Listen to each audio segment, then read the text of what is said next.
రాజ్యాంగపు ప్రదాత బాబా అంబేడ్కర్ జీ జై భీమ్ జై భీమ్.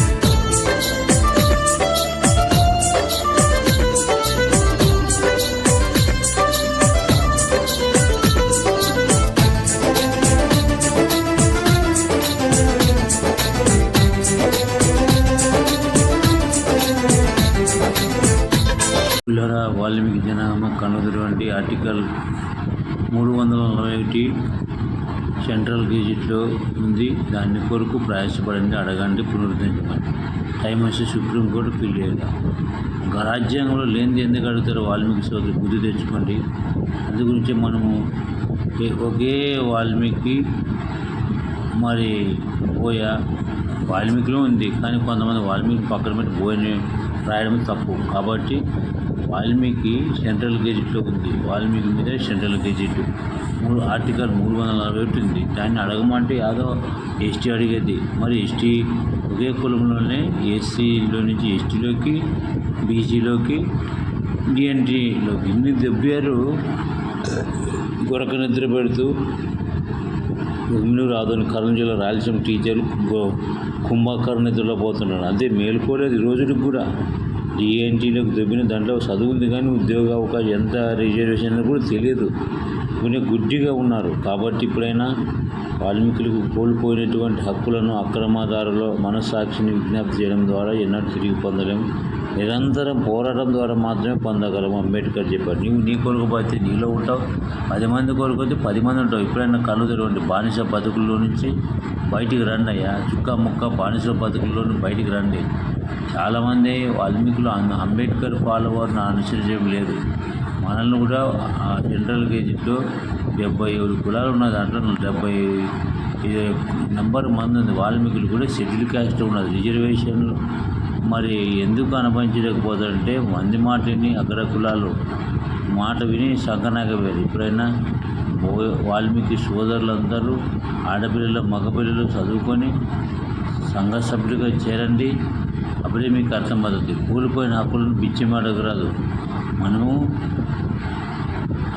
పోరాటం చేసి ఉద్యమం చేసి మనం సంపాదించుకోవాల్సిందిగా మనం చేస్తున్నాం. ఒకసారి ఒక వీడియో చూడండి, ఏ విధంగా చెప్పాడు పెద్ద ఆయన. మిత్రులారా, హరించి వేయబడ్డ హక్కుల్ని భిక్షమెత్తి కానీ ప్రాధేయపడి కానీ సాధించలేం.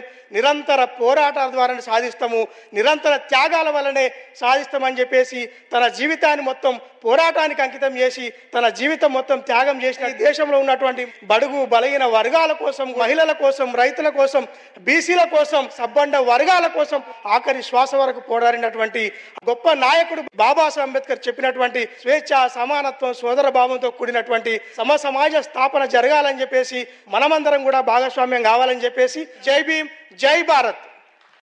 తెల్లోడు వెళ్ళిపోతూ గాంధీ గారి చేతిలో పెట్టాలనుకోలేదు. దేశాన్ని గుర్తుపెట్టుకోండి. తెల్లోడు వెళ్ళిపోతూ చంద్రబోస్ గారి చేతిలో పెట్టాలనుకోదు. మీ చేతుల్లో మేము దేశాన్ని పెట్టాలంటే మీకు రాజ్యాంగం తయారు చేసుకునే క్యాపబిలిటీ ఉండాలి. ఎవరికి ఉందని దేశం మొత్తం తిరిగేస్తే ఒకే ఒక్కడికి ఉంది. అతను గారి పేరు మీకు తెలుసు, డాక్టర్ బిఆర్ అంబేద్కర్. గుర్తుపెట్టుకోండి. ఆ ఒక్కరికి ఉంది ఆ కెపాసిటీ ఉంటే తెల్లోడు ఈయన చేతుల్లో పెట్టి మీరు ఒక టీం అవ్వండి, మీ టీంతో మీరు రాజ్యాంగం రాసుకుంటే వదిలేసి వెళ్ళిపోతాం అన్నారు. జనవరి 26 అధికారికంగా మన రాజ్యాంగాన్ని స్థిరపరిచి వెళ్ళిపోయారు. హిందూ అగ్రవర్ణాల వారు మనల్ని నరకంలో బతకమని శాసిస్తూ మనకు అంటగట్టిన దుర్భర జీవన విధానాన్ని నేటితో విసర్జించమని మిమ్మల్ని కోరుకుంటున్నాను. అందుకే చదువుకోండి, తిరగబడండి, సంఘటితమవ్వండి, ఆత్మవిశ్వాసాన్ని పెంచుకొని పరిశుభ్రత నేర్చుకోండి. కుళ్ళిపోయిన మాంసాహారాన్ని, ఎంగిలి మెతుకుల్ని తినబోమని శపథం చెయ్యండి. మీ పిల్లల్ని చదివించండి. వాళ్ళు గొప్పవాళ్లు కావాలని వాళ్ళ మనసుల్లో బీజాలు నాటండి. మన పోరాటం సంపద కోసం, పదవుల కోసం కాదు. ఈ పోరాటం స్వేచ్ఛ కోసం, ఆత్మగౌరవం కోసం. మనిషి అన్నవాడు ఎవ్వరికీ ఉపయోగపడని బ్రహ్మచముడు తుప్పలా బతకూడదరా. 10 మందికి ఉపయోగపడే కరివేపాకు చెట్టులా బతకాలి. అది చూడు, కోసే కొద్దీ చిగురిస్తూ